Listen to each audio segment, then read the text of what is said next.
அனைவருக்கும் வணக்கம். இப்போ சமீப காலமாக ஒரு குற்றம் நிகழ்ந்து கொண்டிருக்கிறது. அது என்னன்னு பார்த்தீங்கன்னா, உங்கள் ஃப்ரெண்ட்ஸ் கிட்டேருந்து உங்கள் வாட்ஸ்அப்லையோ டெலகிராம்லையோ ஒரு ஹாய் அப்படின்னு ஒரு மெசேஜ் வரும்.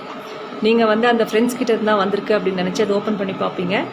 அதுக்கப்புறம் அது கீழே ஏதாவது ஒரு ஃபோட்டோஸை இருக்கும், அதை கிளிக் பண்ணுங்கள். இல்லாட்டி ஏதாவது ஒரு லிங்க் அட்ரஸ் இருக்கும், அதை கிளிக் பண்ணுங்கள்.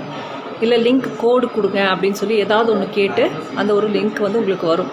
ஸோ ஃப்ரெண்டு தான் அனுப்பியிருக்காருன்னு நினச்சி நீங்கள் அந்த லிங்க்கை ஓப்பன் பண்ணி பார்த்தீங்கன்னா இமீடியட்டாக உங்கள் வாட்ஸ்அப்போ அல்லது டெலகிராம் அக்கௌண்ட்டோ ஹேக் ஆகிடும்.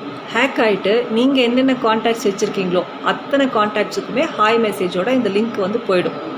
ஸோ உங்களோட ஃப்ரெண்ட்ஸ் என்ன நினைப்பாங்கன்னா, நீங்கள் தான் அனுப்பியிருக்கீங்க, உங்கள் ஃபோன்லேருந்து தான் எங்களுக்கு ஹாய் மெசேஜ் வந்திருக்கு, நீங்கள் தான் ஏதோ ஒரு ஃபோட்டோஸ் அனுப்பியிருக்கீங்க, ஏதோ ஒரு விஷயம் அனுப்பியிருக்கீங்க, நம்ம ஓப்பன் பண்ணி பார்க்கலாம் அப்படின்னு நினச்சிட்டு அதுவும் ஃப்ரெண்டோட தானே அப்படின்னு நினச்சி அவங்க லிங்க் ஓப்பன் பண்ணுவாங்க. அப்போ யார் அந்த லிங்க்கை டச் பண்ணுறாங்களோ இமீடியட்டாக அவங்களோட